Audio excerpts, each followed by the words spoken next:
ರಾಜ್ಯಾದ್ಯಂತ ಸಾರಿಗೆ ನೌಕರರ ಮುಷ್ಕರ ಸಾರ್ವಜನಿಕರಿಗೆ ಬಿಸಿ ಮುಟ್ಟಿಸಿದೆ.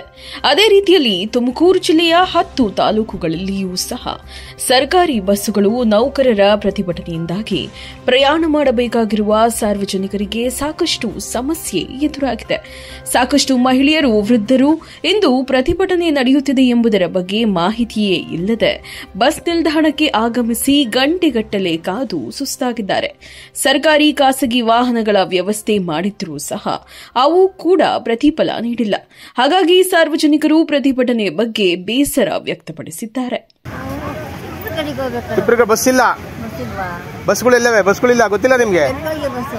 ಬಸ್ಗಳು ಬರ್ತಾ ಇಲ್ಲ, KSRTC ಬಸ್ಗಳು. ಅಯ್ಯೋ, ಸ್ಟ್ರೈಕ್ ಐತಲ್ಲ, ಗೊತ್ತಿಲ್ವಾ? ಮತ್ತೆ ಕೇಳ್ಕೊಂಬರ್ಬೇಕಲ್ವಾ ನೀವು? ಈಗ ಹೇಳಿದ್ರೆ ಬಸ್ಗಳು ಇಲ್ಲ ಅಂತಾರೆ, ಮಗನ ಬೇರೆ ಎತ್ಕೊಂಡಿದ್ವಿ, ಹೆಂಗ್ ಸರ್ ಹೋಗೋದು? ನಾವು ಈ ಥರ ಪ್ರಾಬ್ಲಮ್ ಆದರೆ ಹೆಂಗ್ ಸರ್ ನಾವು ಮಾಡೋದು? ಈ ಥರ ಪ್ರಾಬ್ಲಮ್ ಮಾಡಿದ್ರೆ ಏನಿಲ್ಲ ಸರ್, ಅರ್ಧ ಗಂಟೆಯಿಂದ ಕಾಯ್ತೀವಿ. ನಾನು ಹ್ಯಾಂಡಿಕ್ಯಾಪು ಮಂಡ್ಯಕ್ಕೆ ಹೋಗ್ಬೇಕಾಗಿತ್ತು, ಬಸ್ಸಿಗೆ ಕಾಯ್ತಾ ಇದ್ವಿ. ಗುಬ್ಬಿ ಕಡೆ ಹೋಗ್ಬೇಕಾಗಿತ್ತು. ಎಬ್ಬರಿಂದ ಗುಬ್ಬಿಗೆ ಇಲ್ಲಿ ಬಂದು ಅಲ್ಲೇ ಒಂದು 45 ನಿಮಿಷ 50 ನಿಮಿಷ ಆಯಿತು, ಬಸ್ಗಳು ಬಂದಿಲ್ಲ.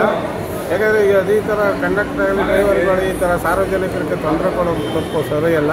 ಯಾಕಂದರೆ ನಿನ್ನೆ ಅವರು ಚೀಫ್ ಮಿನಿಸ್ಟರ್ ಆಗಲಿ, ರಾಮಲಿಂಗ ಅವರು ಸಾರಿಗೆ ಮಿನಿಸ್ಟರ್ ಆಗಲಿ ಎಲ್ಲ ಮಾತಾಡಿದ್ದಾರೆ. ಅವ್ರು ಕೂತ್ಕೊಂಡು ಮಾತುಕತೆ ಆಡ್ಕೊಂಡು ಇವ್ರು ಬಗೆಹರಿಸ್ಕೋಬೇಕೆ ಹೊರತು ಜನಗಳಿಗೆ ಪಬ್ಲಿಕ್ಗೆ ತೊಂದರೆ ಕೊಡ್ತಕ್ಕಂಥದ್ದು ತಪ್ಪಲ್ವಾ? ಬೆಂಗಳೂರಿಗೆ ಹೋಗ್ತಾ ಇಲ್ಲ ಸರ್ ಗಾಡಿಗಳು. ಬೆಂಗಳೂರು ಕಡೆ ಕೆಲವೊಂದು 2 ಮೈಸೂರು ಬೆಂಗಳೂರು ಗಾಡಿ ಹೋಗಿದ್ದಾವೆ ಅಷ್ಟೇ. ಮೈಸೂರಿಗೂ ಇಲ್ಲ ಸರ್, ಮದ್ದೂರು ಲಾಸ್ಟ್. ಹೌದಾ? ಬೆಂಗಳೂರು ಕಡೆಯಿಂದ ಏನು ಸಮಸ್ಯೆ? ಯಾವ ಗಾಡಿ ಬಂದೇ ಇಲ್ಲ ಸರ್, ಒಂದು ಗಾಡಿನೂ ಬಂದಿಲ್ಲ. ಬೆಂಗಳೂರಿಂದ ಯಾವ ಬಂದಿಲ್ಲ ಗಾಡಿ. ಅಲ್ಲ, ಏನಕ್ಕೆ ಗೊತ್ತಾಯಿಲ್ಲ? ಏನು ಮುಷ್ಕರ ಮಾಡ್ತಾ ಇದ್ದೀವಿ. ಮುಷ್ಕರ ಅಲ್ಲ, ನಿಮ್ಮ ನೌಕರರು ಸರ್ಕಾರಿ ನಿಮ್ಮ ಬಂದಿಲ್ಲ, ಬೇಡಿಕೆ ಈಡೇರಿಸೋಕ್ಕೋಸ್ಕರ ಅವ್ರು ಬಂದೇ ಇಲ್ಲ, ಡ್ಯೂಟಿಗೆ ಬಂದಿಲ್ಲ ಅಂತಲ್ಲ ಸರ್. ಈ KSRTCಗೆ ನಾವು ನೋಡಿದ್ರೆ ನಮ್ಮ ಸ್ನೇಹಿತರುಗಳು ಮಸ್ತಾಗಿದ್ದಾರೆ, ಕಂಡಕ್ಟರು, ಡ್ರೈವರ್ಸ್ ಎಲ್ಲ. ಈಗ ಅವ್ರಿಗೆ ಕೊಡ್ತಿರೋ ಸಂಬಳ ಸಾಕಾಗ್ತಿಲ್ಲ, ಅದರಲ್ಲಿ ಸಾಲ, ಸರ್ಕಾರನೇ ಸಾಲ. ಈಗ ಅವ್ರಿಗೆ ಸಂಬಳ ನೀಟಾಗಿ ಕೊಟ್ಟರೆ ಸರ್, ಅವ್ರು ಯಾಕೆ ಸರ್ ಈ ಥರ ಎಲ್ಲ ಸ್ಟ್ರೈಕ್ ಮಾಡ್ತಾರೆ? ಎಲ್ಲರಿಗೂ ಜನಕ್ಕೆಲ್ಲ ಪರದಾಡಂಗೆ ಮಾಡ್ತಾ ಇದ್ದಾರೆ. ಈಗ ನಮ್ಮ ಸ್ನೇಹಿತರುಗಳು ನಾವು ಬಂದರೆ ಅಡ್ಡದಾರಿ ನಾವು ಹೋಗ್ಬೇಕಾಗತ್ತೆ, ನಮ್ಮ ಹತ್ರ ಸಾಲ ಕೇಳ್ತಿದ್ದಾರೆ. ಅವ್ರಿಗೆ ಕೊಡೋಕ್ಕೆ ಪಾಪ ಸಂಬಳ ಸಾಕಾಗ್ತಿಲ್ಲ, ಜೀವನ ಮಾಡೋಕ್ಕೆ ಸಾಕಾಗ್ತಾ ಇಲ್ಲ ಸರ್.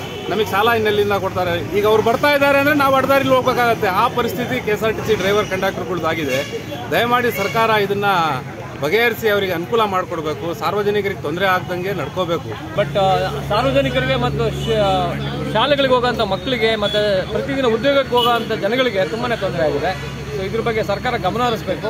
ಶಾಲಾ ವಿದ್ಯಾರ್ಥಿಗಳಿಗೆ ಅವರು ಉಚಿತ ಮಾಡಿದ್ರೆ ಏನೋ ಒಂದು ಬೆಲೆ ಇರ್ತಾ ಇತ್ತು. ಬಟ್ ಈ ಥರ ಅನವಶ್ಯಕವಾಗಿರೋದನ್ನ ಮಾಡಿ ಸರ್ಕಾರಕ್ಕೂ ಕೂಡ ಇದು ಮುಖಭಂಗ ಆಗಿದೆ.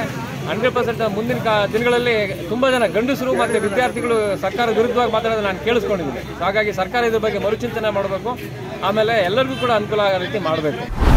ಚಾಲುಕ್ಯ ನ್ಯೂಸ್, ಜನರಿಗೋಸ್ಕರ.